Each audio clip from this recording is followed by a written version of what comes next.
Open your Bibles, please, in Hebrews chapter 3.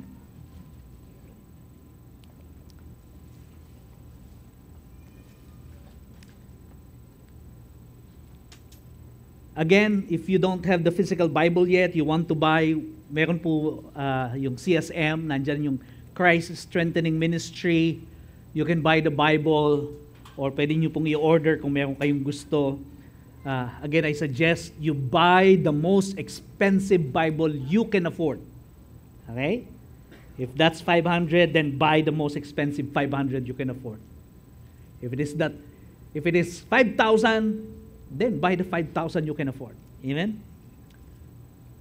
Hebrews chapter 3,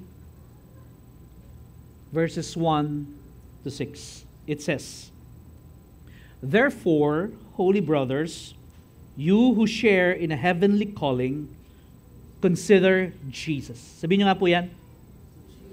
Everybody?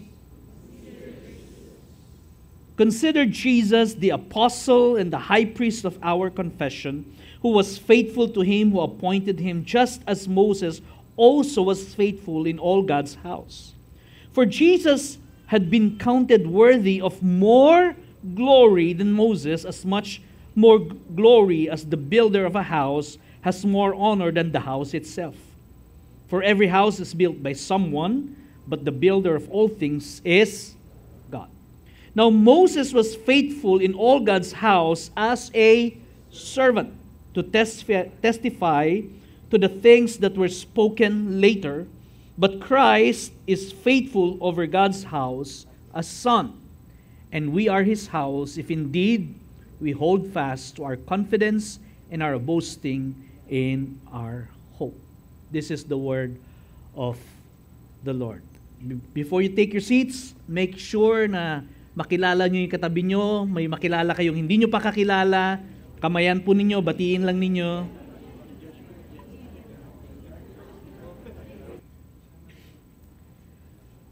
Magandang hapon po ulit sa inyong lahat. I'm Pastor JR. I'm one of the pastors here in Victory. Bago po ako magpasimula, kung may nakuha po kayong gantong booklet o nag-scan kayo ng ating QR code, you can use this for our series. No, nakalagay po dyan, "I'm making a decision to set myself apart for Jesus and not to replace Him with blank." Week 1, 2, 3 hanggang week 8 hanggang week 12. Para lang po meron tayong application at the same time, it will be a reminder for all of us. Amen? I want you to know that every part ng ating pong liturgy, meaning to say yung... Yeah, that's the religious technical term, the liturgy, meaning the program flow, the things that we do here. Lahat po ng ginagawa natin dito is worship. Sabihin nyo nga po, worship. Yung pagbabasa po natin ng Bible is worship. That's why we ask you to stand up in respect to the reading of the Word. Kanina, pinapanood ko yung mga bata habang kumakanta tayo. Yung isa, gumaganyan-ganyan kahit wala pa naman siyang kamuang-muang. But in the eyes of God, that's worship. Pag umiyak nga ho yan, worship yun. Because out of the mouth of babes and sucklings, God has ordained praise. Sabi ng Bible. Kaya ho, pagka pinatayo natin kayo, yung mga bata, make sure, tumayo din sila. No? Bitawan muna nila yung kanilang gadget. And for 1.5 hour, as much as possible, kung kasama niyo yung anak ninyo, "Anak, 1.5 hour lang ito, mamaya McDonald's tayo." Yeah? Para madi-disciple natin sila because we want our children, ayan na, umuulan na. We want our children to learn how to respect God, to worship God, and we are the first to model them. Amen? Are you with me? Yung communion natin next week, I think we have communion next week, it's also worship. Mamaya, yung giving natin, sacrificial giving, is worship. Everything we do here, pati po yung pag-upo nyo dyan, yung pakikinig ng salita ng Diyos, it's a worship to God. Amen? Let me start. AC Mobility. Ito po ang master distributor ng BYD cars. And they were looking for a Chief Information Officer or CIO. Several aspirants po ang nag-applied, but only 3 passed the rigorous screening. These 3 candidates were considered. Sabihin nyo nga po, considered. They were considered for the position of CIO. Several nerve-wracking panel interviews were conducted. At yung AC Mobility po, they were trying to determine who is the best fit for the job and would become a member of the team for this newly revitalized Ayala company. At isa po dun sa mga candidate na yon ay isang kaibigan po namin ng misis ko at Victory Group member. At sinabi po niya at one point, siya po ay naluha pagkatapos ng isang interview. Because she was made to feel by the interviewer na unqualified siya. No? Nung una, ano pa siya, confident. But after the interview, she was made to feel by that interviewer as if hindi siya qualified. And so she cried. She was almost certain that she was written off ng interviewer na yon.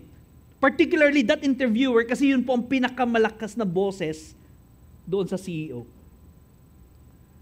But then, she was asked for a final interview with the CEO, which of course was a huge surprise para po sa kanya. All along kasi, she thought it was a foregone opportunity. After much consideration, the highly motivated and highly driven CEO, the younger Jaime Zubel de Ayala, he found our friend worthy of his consideration to be the CIO. And so, she was hired. Amen? Now, ano kinalaman yan sa ating topic? The author of the book of Hebrews was appealing doon po sa mga Hebrew believers. He wants these Hebrew believers to reconsider their plan of walking away from the faith, of going back to Judaism, their former religion, which, pag ginawa nila yon, it would save them from sure persecution. But in the process of going back to Judaism, they have to renounce Jesus as their Messiah. And so he challenged them, consider Jesus. Sabihin nyo nga po, with an attitude. Yan. Ang ginagawa po ng author, actually, in a technical term, no, gamitan ko lang po ng technical term, is, juxtaposing, no? Alam mo yun, juxtaposing? Yung, yung may bolang di ba? Sino nakapaglaro ng jackstone? Yung mga Gen Z, hindi na lang. Kawawang henerasyon. Joke lang po yun. Juxtaposing, no?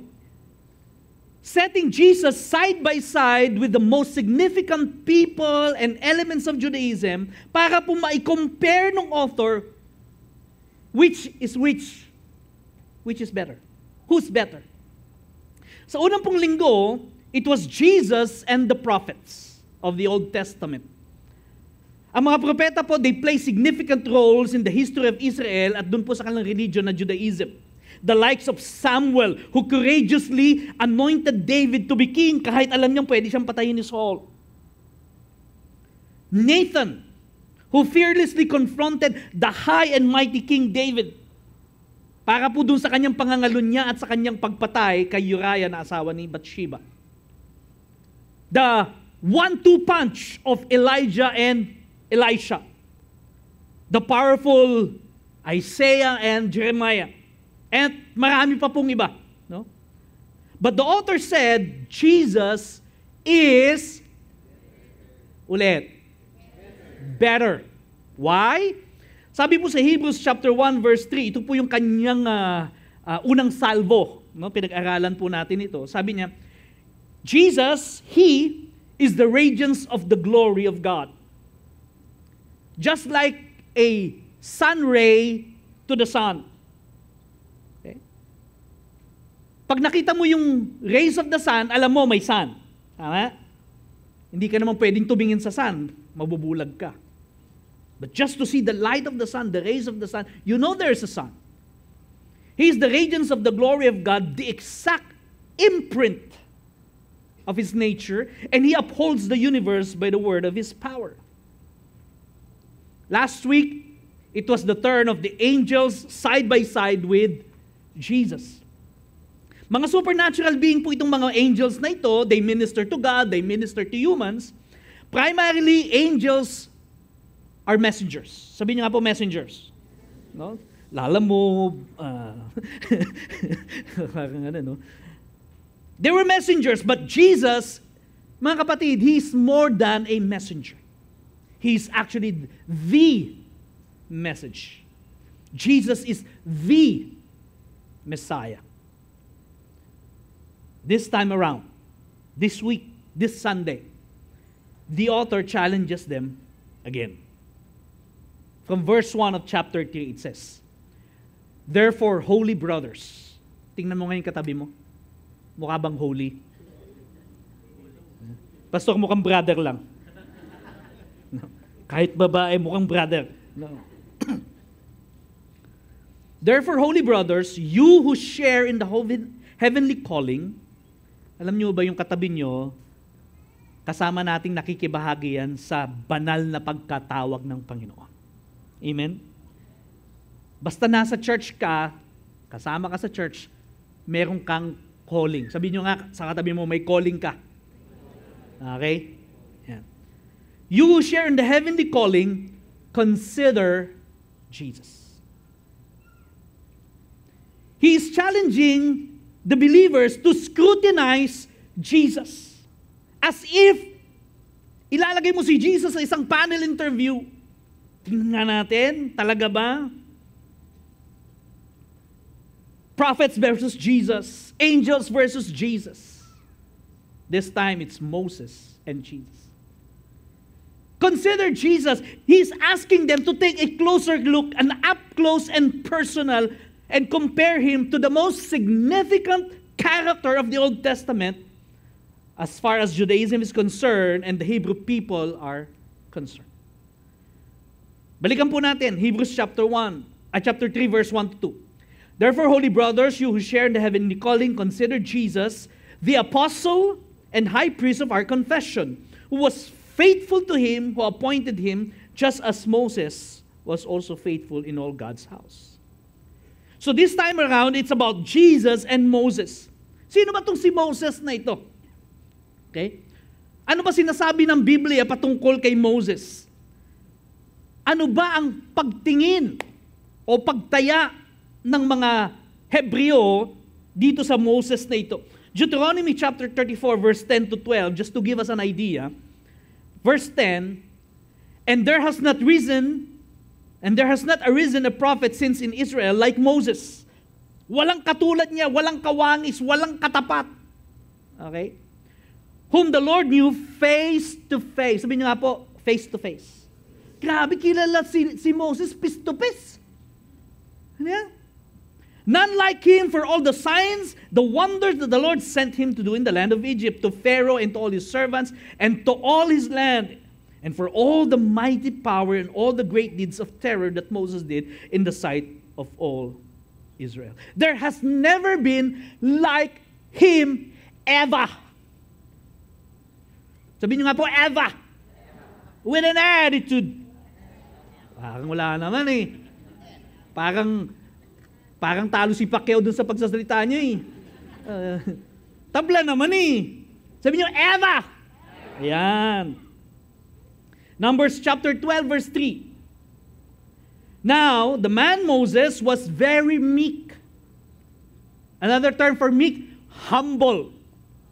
"More than all the people who were on the face of the earth." And this may sound self-serving kasi ang author po ng Genesis, Exodus, Leviticus, Numbers, Deuteronomy, sino? Si Moses. No? Kaya marami pong mga Bible scholars, based on the evidence that they studied, no, yung mga manuscript na sinabi nila, binasa nila, inaral nila, sinasabi nila at this particular verse was actually an added verse by an editor. Most probably si Joshua. Okay? Kasi parang namang hirap naman sabihin na, by the way, ako nga ho palang pinaka-humble dito talaga. parang gano'n, sa lahat ng pastor dito, ako pinaka-humble. Parang gano'n. Ang hirap nun. Yeah? So sabi nila, most probably it was added by Joshua himself. Anyway, God allowed it to be written. God is sovereign, and this is an inspired text. So, God allowed it, so be it. And so the Hebrew people take that in. No? They took it in. At first, si Moses po, alam natin yung history, kung nabasa nyo yan, napanood nyo yan. No? Sino dito nakapanood ng yung cartoon about Moses? No? Anong title nun? The Prince of Egypt. Yeah? Prince of Egypt. Prince of Egypt. Yeah? Yung iba, 10 Commandments. Napapanood natin yan. Sa simula, this Moses was a self-confident, probably even self-proclaimed savior ng kanyang mga kababayan. But God humbled him, sent him in the Sinai desert, and after 40 years of exile, nagkaroon siya ng burning bush experience, and he was no longer the prideful prince that he was.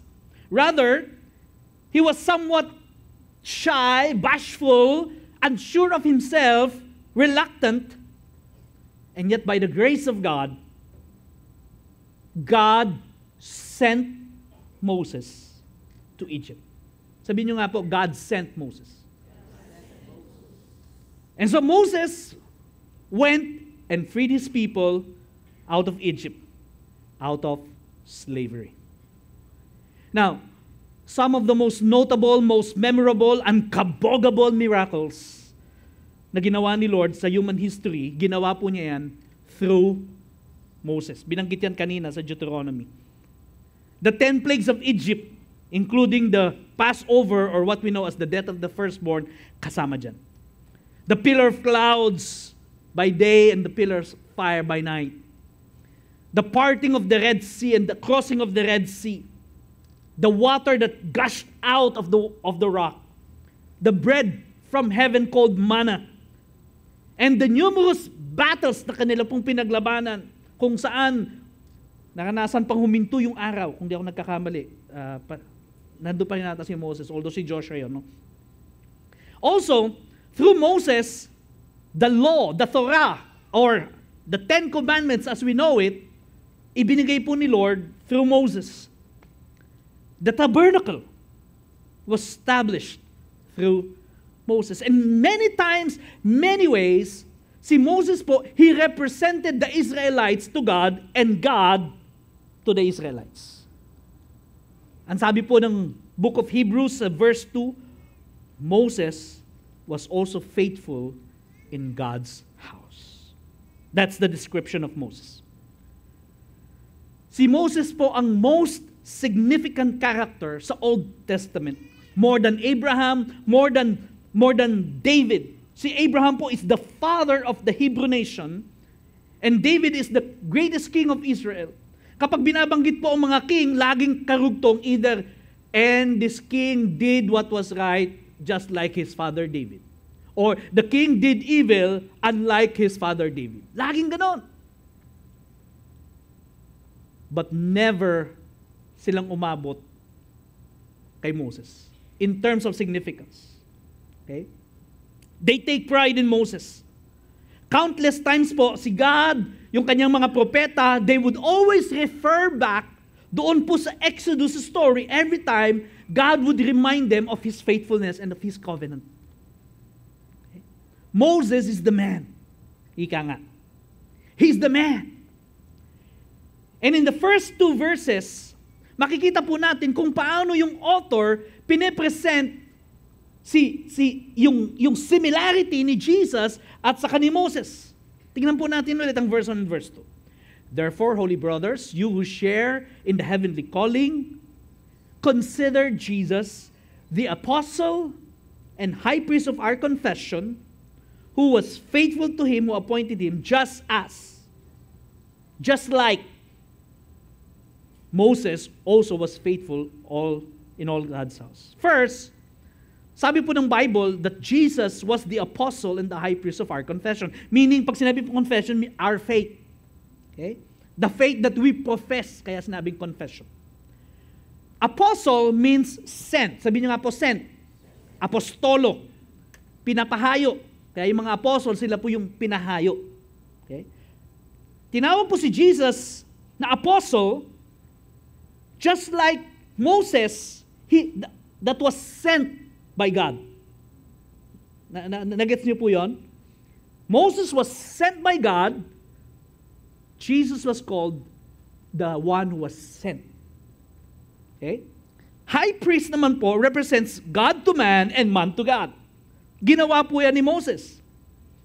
And so in this category, si Jesus po at saka si Moses are similar. Sabi niyo nga po, similar. Okay? So may similarity sila.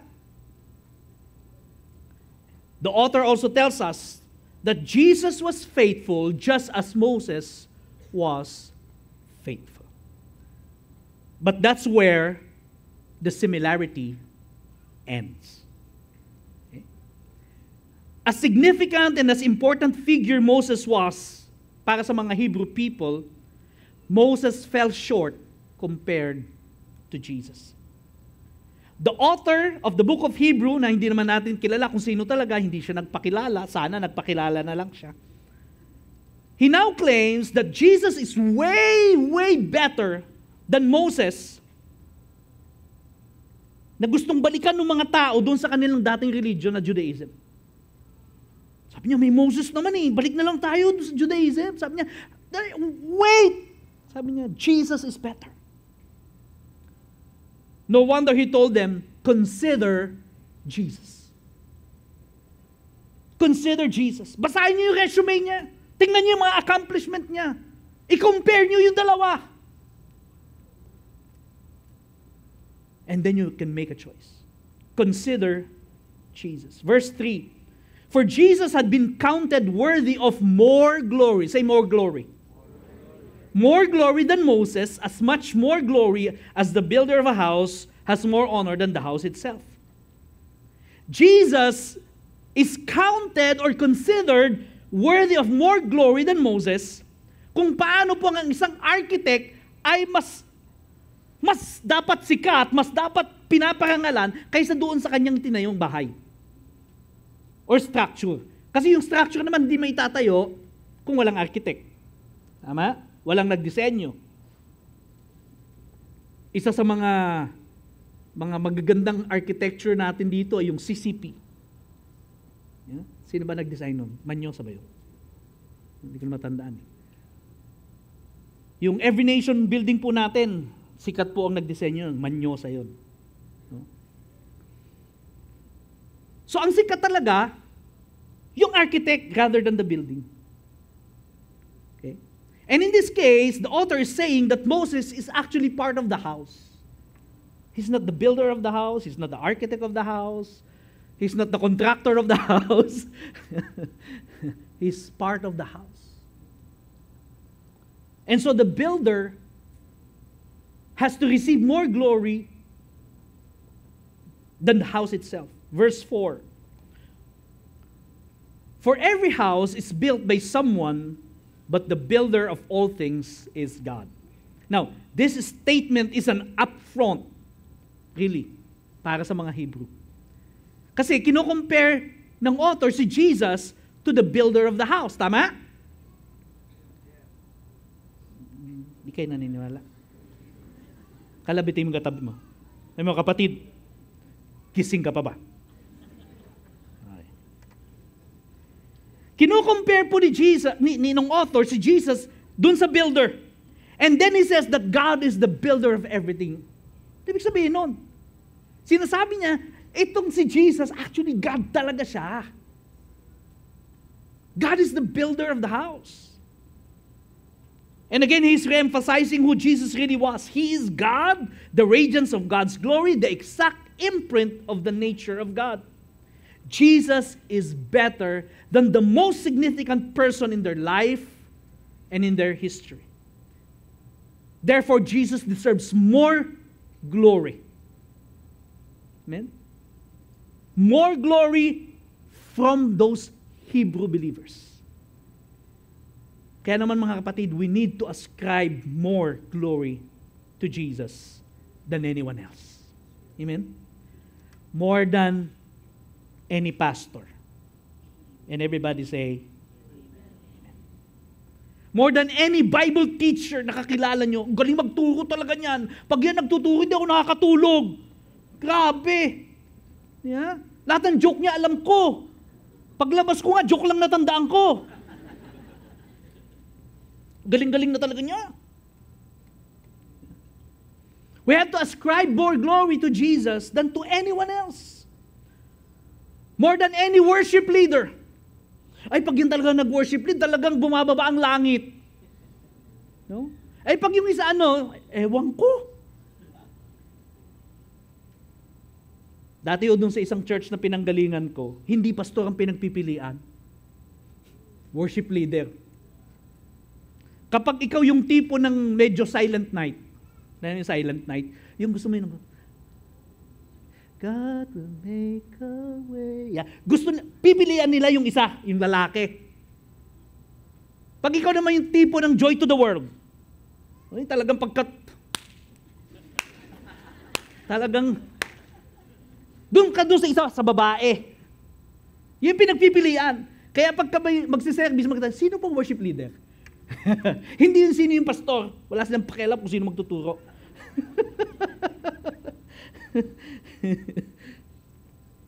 We have to ascribe more glory to Jesus than to anyone else in our lives. More than any saints. More than any apostle. More than kay Saint Peter, kay Saint Paul, kay Saint John. More than kay Mary. Amen? At higit lalo, kung ang mga pangalan ng mga santo na gusto nating parangalan ay wala naman sa Bible. Dapat mas maraming parangal kay Jesus kaysa doon sa mga santong wala sa Bible. Katulad ni San Isidro, San Dionisio, San Antonio, Don Bosco, Don Galo, etc., etc. Saint Lahuerta. Walang Saint Lahuerta. No? Santa Bakla, wala rin. Consider Jesus. Scrutinize Him. Look at Him close and personal. He deserves more glory than we could ever give. Amen? Tuloy po natin yung argument niya. Verse 5. Now, listen to me. Verse 5. Now, nakalagay dyan, di ba? Sabihin nyo nga po, now. Yung mga nag-rooted, medyo alam na to, no? So kung gusto nyo matuto pang magbasa ng Bible talaga, attend kayo ng rooted. No? Namimigay po ng pera doon si Lennon sa mga umaten. Dami na nakatanggap ng pera. Okay? Repent na lang tayo mamaya, bro. Kapag na-encounter nyo po yung salitang now sa Bible, especially sa Old Testament o sa New Testament, it means nagsisignal po ng author na nagsishift na po siya. Okay? Nag-shift na siya, sabihin nyo, now. Yeah? So meron siyang argument, 1, 2, 3, tapos sabi niya, now, he's changing gear. Primera, segunda, tercera. No? Parang yung ano lang yan yung nagmamaneho na kumukuha ng lisensya. So merong anong tawag doon? Yung sa test, yung mag-evaluate sa'yo. Tingnan kung marunong ka. Primera mo, segunda mo, tercera mo, kwarta mo, kwarta mo, nakakwarta na po, hindi, kwarta mo.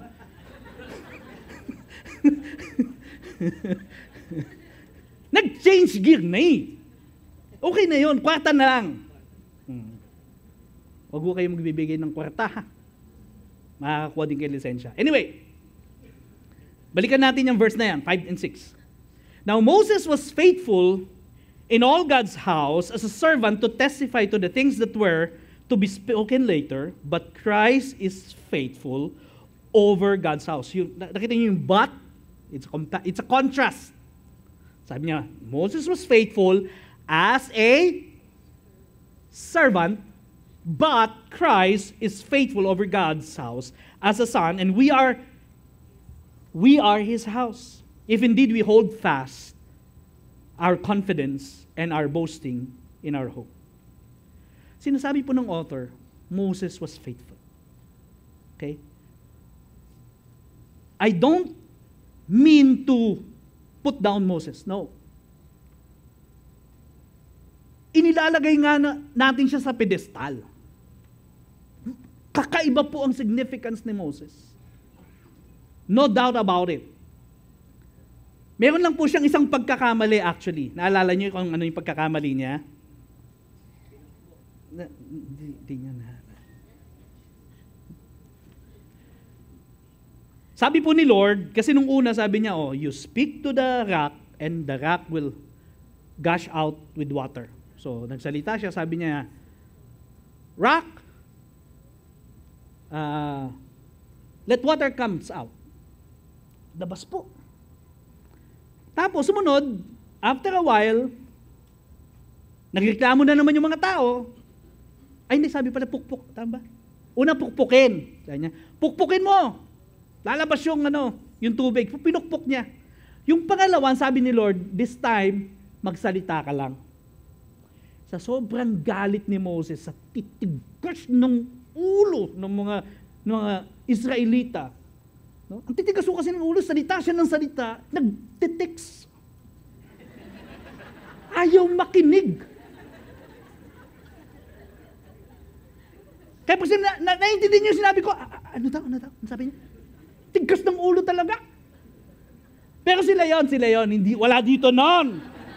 Mababait ang taga Victory Parañaque. Amen?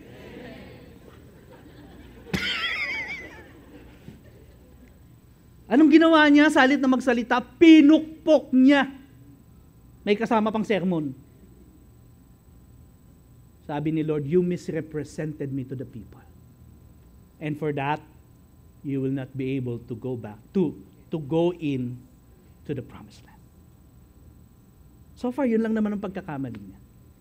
But it cost him his entrance to the promised land. Other than that, wala po ako maisip na significant blunder ni Moses. Tignan po natin si Exodus 33:11. Tignan niyo kung paano siya dinescribe.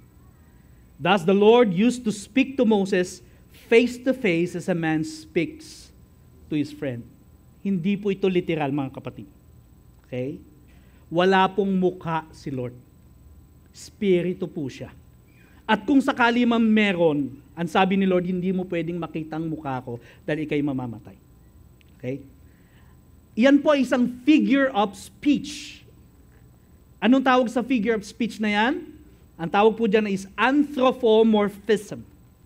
Okay? Anthropomorphism, means people or human. Morphism, okay na yan. Hirapan niyo pa ako. Means body, parang the attribution of human characteristic or behavior to a God, animal, or object. Okay? Na para bang may mukha si Lord kahit wala. Nang lumuha ang langit. Yeah? Kanina hindi lumuha humagulgol sa lakas ng ulan. Anthropomorphism. And so sinasabi doon, God speak to Moses face to face. Okay? This means na si Moses po, he exhibits a very close, intimate relationship with God. Ganon sila ni Lord. Sanggang dikit, sabi ng mga kaedad ko. Yeah. Ano ba sa mga Gen Z yan? Anong term? Yung pagka very close kayo. Ha? BFF. Yan. Parang BFF sila ni Lord. Sa panahon namin ni Lennon, sanggang dikit. Yan. Sino nakakaintindi ng sanggang dikit? Ayan, yan. Bilis yun. Mga kaedad namin talaga. Okay. It was so close that after his conversation, alam niyo po ba kung ano nangyari? Verse 29 ng chapter 34 Exodus. Tingnan niya, sabi dito, when Moses came down from Mount Sinai with 2 tablets of the testimony, meaning yung 10 commandments, in his hand as he came down from the mountain, Moses did not know that the skin of his face shone because he had been talking with God. Kumikinang siya. No? Verse 35, and the people of Israel would see the face of Moses, that the skin of Moses' face was shining, and Moses would put the veil over his face until he went in to speak with him.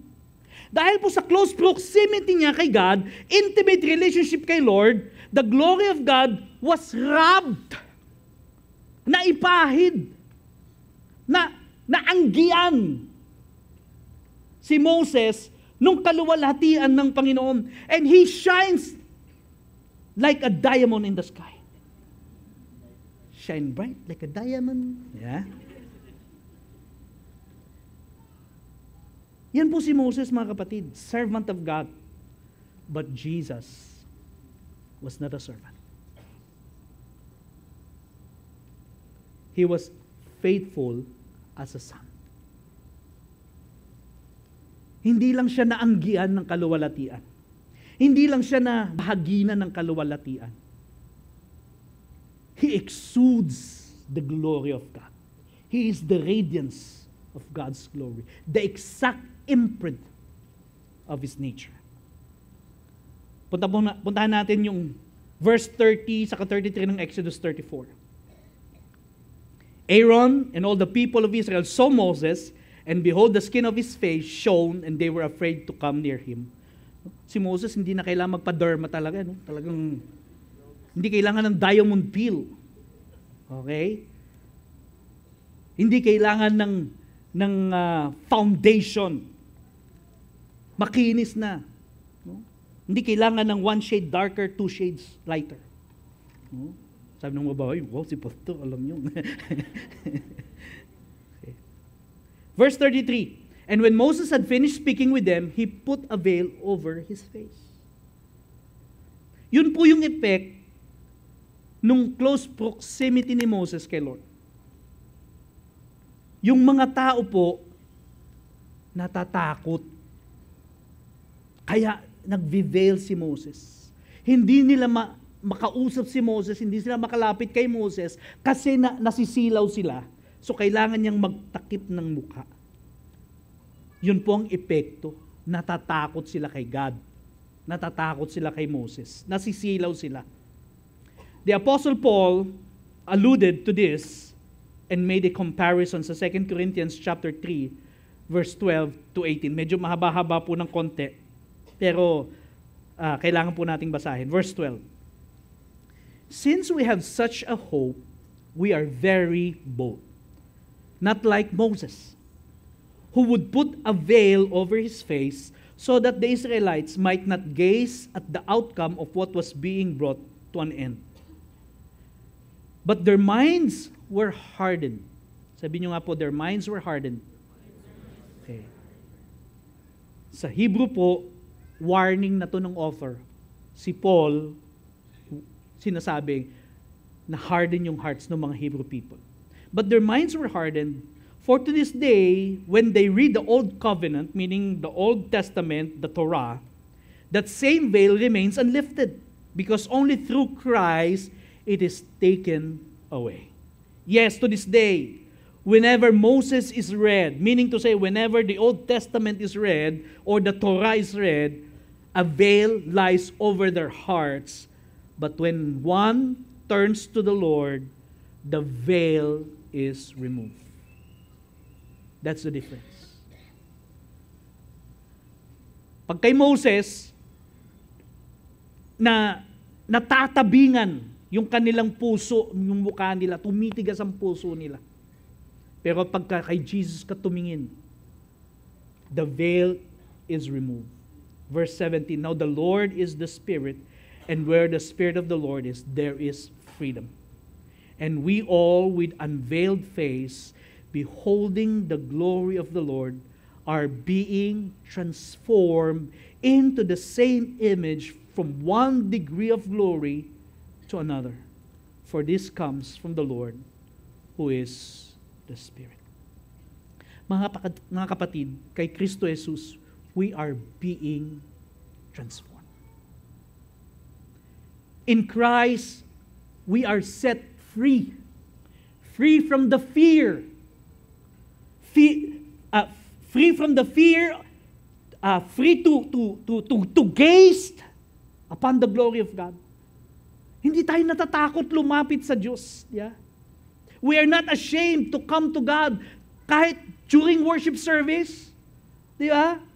Kahit minsan papasok tayo dito, nagkasala tayo, and yet pag dumating sa worship service, we can raise our hands, worship God, and not be afraid.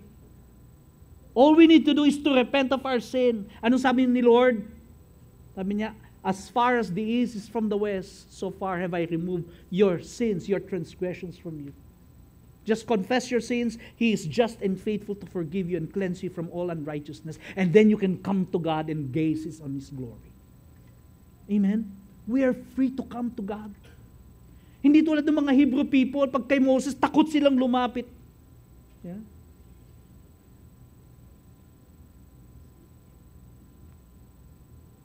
Kaya naman po, nagagawa nating umawit sa Panginoon. With confidence. Kahit minsan ang tono natin pakaliwa, pakanan, pero pagdating sa Lord, diretso na yon sa langit. Amen? We can sing with confidence. We can raise our hand to God because we are free from condemnation. Kaya sinasabi ng author,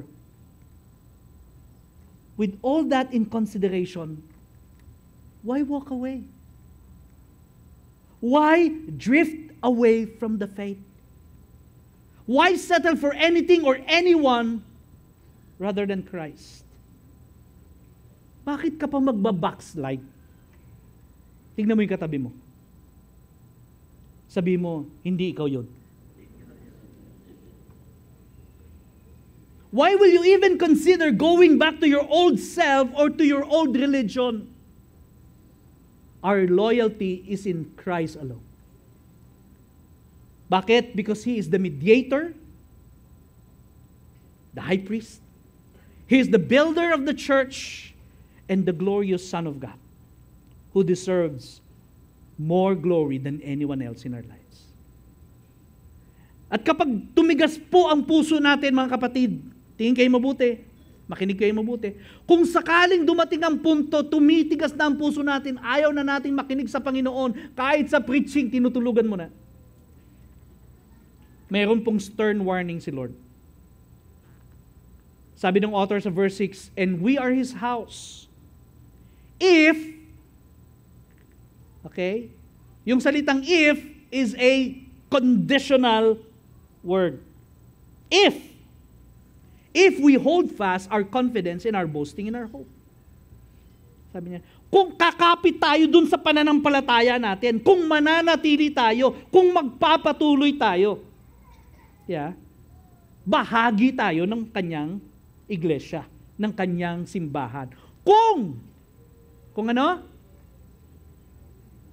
Kung kakapit ka sa pananampalataya, kung hindi ka bibitaw, kahit minsan gusto mo nang bumitaw. Tao.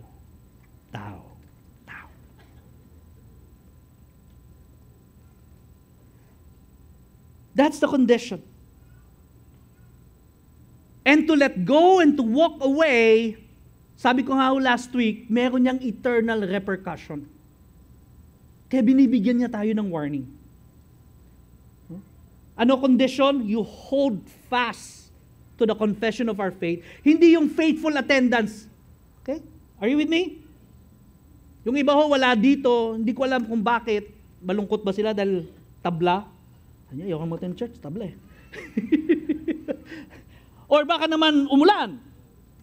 Binaha sila. Di natin alam. Hindi faithful attendance ang batayan. Okay? Hindi conforming to the rules. Sabi ni pastor, taas daw kamay, dapat taas kamay. Anak, taas mo kamay mo. Taas mo! Not conforming to the rules. It's holding fast to the faith. Otherwise, the author said, it is equivalent to drifting away. I'm about to land. We may not have a Moses that we can go back to. Hindi naman tayo mga Hebrew people. We may not have this Moses-like character to escape the discomfort of obeying God. Ayoko mag-obey pero pag nandito ko, pwede na rin, okay na. Kasi ganun sa kanila eh. Yeah?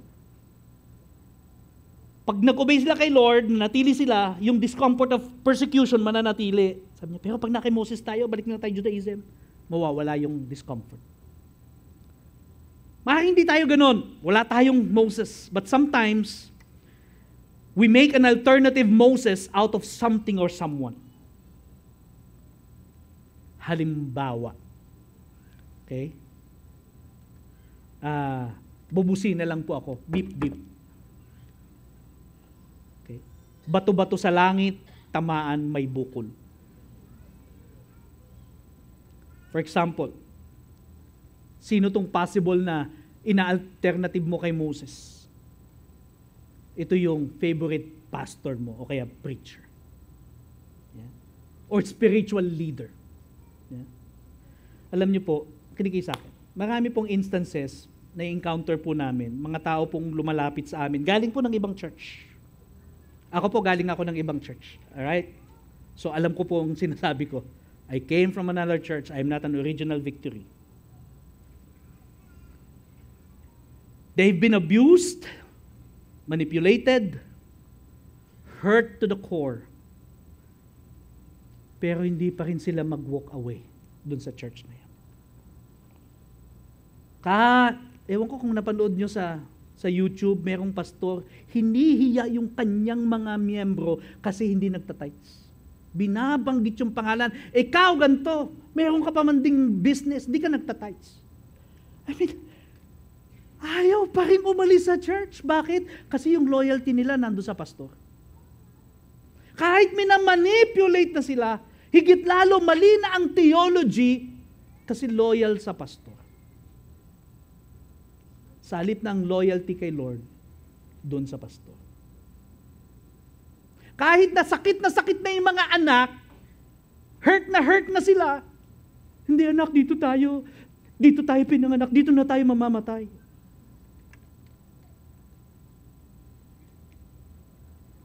It took them some time bago nagising. Nauntog din. And so they walk away. Bakit matagal? Kasi nga po dahil sa loyalty nila. Doon sa kanilang spiritual leader. Yung tinatawag ng spiritual father. Kaya kahit mali na theology, mali na yung practice, minamanipulate, hindi pa rin sila makalis. Also, we totally understand naman po, especially dito po sa Victory, no? Na yung mga tao po, kayo, meron po kayong mga preference sa preacher. Nung nasa Alabang po ako, meron po kaming kasama sa Victory Group, ayaw niyang umattend kay Pastor Ariel. Ayaw niya talaga. Sinasabi ng asawa niya, Pastor, ayaw niya umattend kay Pastor Ariel. Bakit? English eh. Pastor, wala ako talagang maintindihan eh. Kaya ang gusto niyang atinan, si Pastor Sani. Yeah? Ngayon, umalis si Pastor Sani, pumunta ng Las Piñas. Hindi naman po siya sumunod. Yeah? Kasi taga Muntinlupa siya eh, hindi sumunod. Ako yung pumalit doon sa service na yon, sa akin naman po siya nagstay. Sabi niya. So, gustong-gusto po niya ako. Tapos, Dinala ako dito ni Lord. Hindi rin naman siya sumunod. Ngayon, medyo nag-mature na siya. Kahit sino pwede niyang atinan.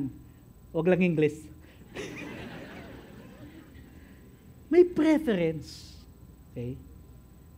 So, tayo po, naiintindihan namin may preference kayo. Okay? Pero, dapat ang loyalty natin hindi kay pastor. Amen? Kasi darating po ang punto kami mapapalitan. Wala pong permanente dito. Hindi po kami forever dito. Kaya nga minsan nagbibiroan kami, ang victory, ang every nation, it's a movement. No? Bakit? Kasi move ng move. No? Malay nyo, isang araw biglang ako malilipat na naman ako. No? Diyan lang, sa kabilang city of Switzerland. Sa bibigutan yun, di ba? Walang permanent, wala ano. Naintindihan niyo po ba ako? Loyalty natin, yes, okay naman po kung maging loyal kayo sa amin, mahal nyo kami, gusto nyo, okay lang po yun, pero wag naman yung parang, alam nyo yun, hindi, kay pastor lang kami, ayoko. Pag sinabi ng isang pastor, iba, pag sinabi ko iba, hindi, si Pastor JR talagang paniniwala ako. Tingnan nyo naman po yung Biblia kung tama pa yung sinasabi ko. Are you with me? Kaya nga importante, bumili kayo ng Bible. Ay, singit ko pa rin yun, ano? Kala mo, ha? Yeah? Sama ng tingin sa akin. Tapusin ko na daw. Sige na nga. May mga instances nga po na mali na yung ginagawa talaga ng pastor. Dahil loyal sa pastor, ipagtatanggol pa rin yung pastor sa social media kahit hindi naman alam kung ano talaga yung real score. Masyado lang loyal, narinig lang, yeah, na marites lang, kung si pastor ginaganyan sa social media. Wag po. Wag nyo nang gatungan yung gulo. Panalangin na lang natin. Amen? Are you with me? Our loyalty is to no one else except to Christ. May mga instances naman po, ganito rin. Yung mga believers na mimili ng mananalangin sa kanila. Yeah? Pag ordinaryo, pag usher lang, ayoko dyan, usher lang yan. Gusto ko yung pastor, magpipray sa akin. Ay, kay pastor A ako, kasi magaling yan mag-pray sa healing. Ay, may sakit ako, kay pastor A ako. Ay, ako, kay pastor B, kasi ang expertise niyan, financial breakthrough. Pag nagpipray ng financial breakthrough, si pastor B magaling. Dito ako kay pastor B. Si pastor C, ano expertise niya? Kapag yung mahal mo sa buhay may sakit, gusto mo na mamatay, punta ka sa kanya.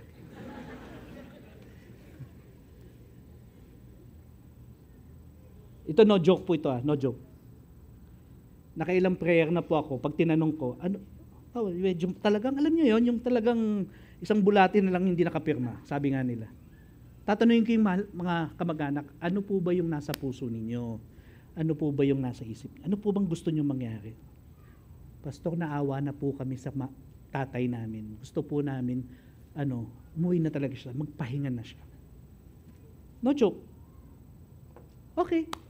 Sige, kung ano yung kalooban ni Lord, then I will pray. Bukas, wala na. Hindi ko alam kung gift ko yun.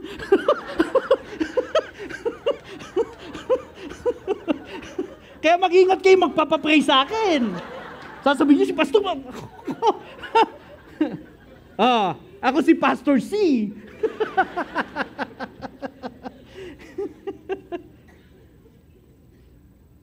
Pare-pareho lang naman po tayo ng Holy Spirit na dala-dala.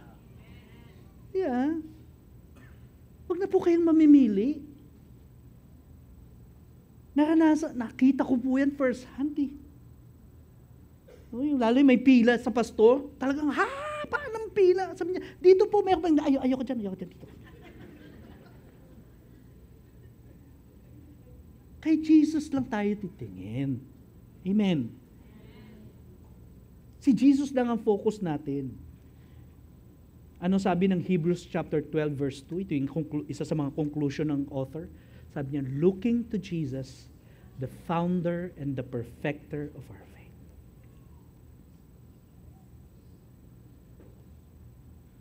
Consider Jesus.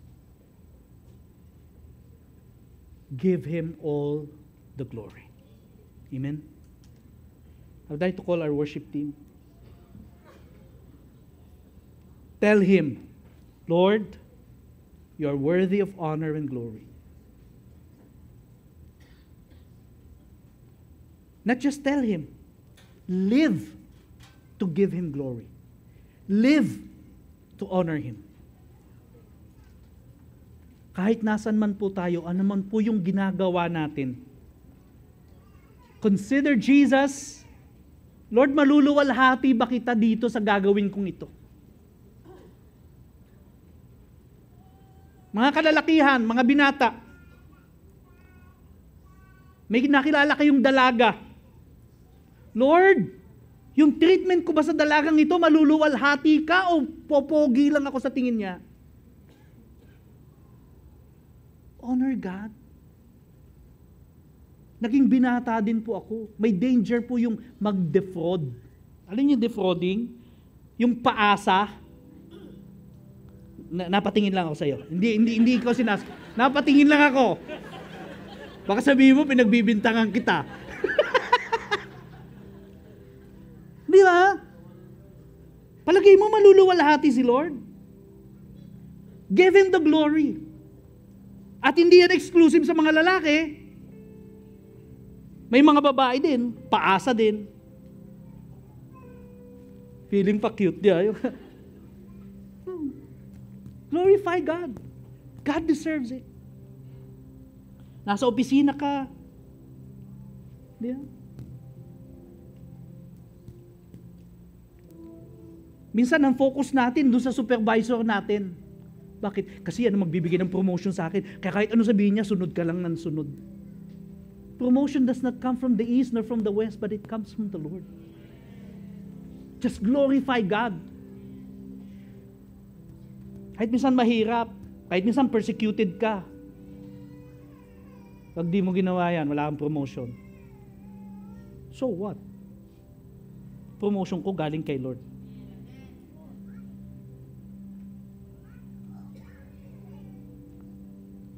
Give Him the glory. Consider Jesus. Will people honor Jesus kapag nakita nila yung ginagawa natin? Kapag alam nila yung ginagawa natin? Yung mga tao ba will take a second look at Jesus and reconsider their stand on Jesus? Pag nakita nila yung buhay natin? Or totally aayawan na nila si Jesus? Ano sabi ni Mahatma Gandhi? I have no problem with Jesus. Sabi niya, I like Jesus. It's the Christians that I have problems with.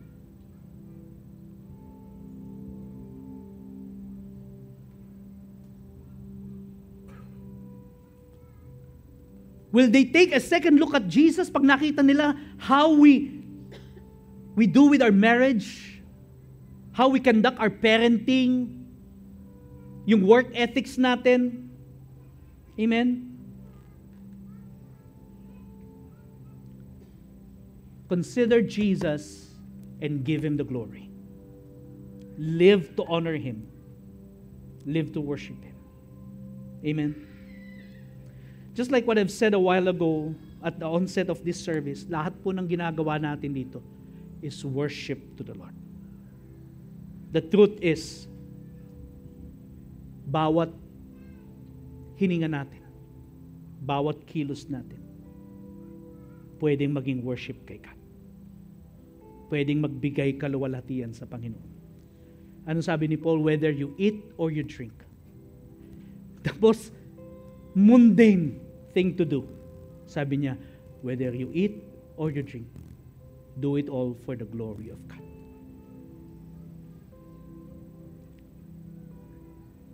Today, as a response, we will worship Him through songs.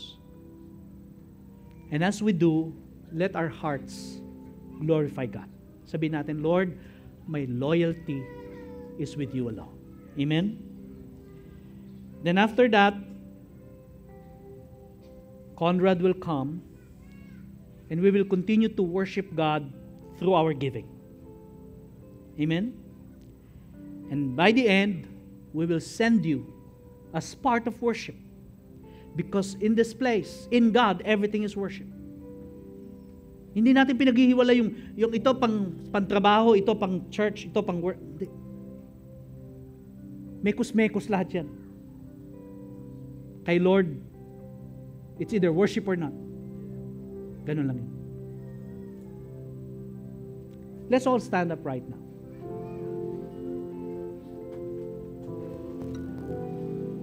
I hope that you would consider Jesus always, and that you will always choose Jesus, and that we will always choose to walk in accordance to His will, and that we will always choose to be loyal to Him, not to anything nor to anyone, but to Him alone, looking unto Jesus, the author and the perfecter of our faith. Bow your heads as I pray, and then we will sing songs to God as we continue to worship Him. Lord, we want to honor you. Lord, we have considered and reconsidered. We've taken a second look. We've gazed upon you. And we have proven you are way better, way greater, superior than anything that the world can offer. Better than any person. Lord, our hearts are for you alone. And we choose to live for your glory. No matter what. No matter where. No matter what is at stake. We choose to honor you. We live to honor you. And we pray, Lord God, that the time will come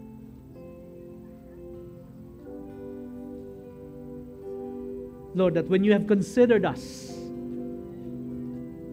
you will say, well done, good and faithful servant. Enter into the joy of your master. Lord, thank you. In Jesus' name this we pray.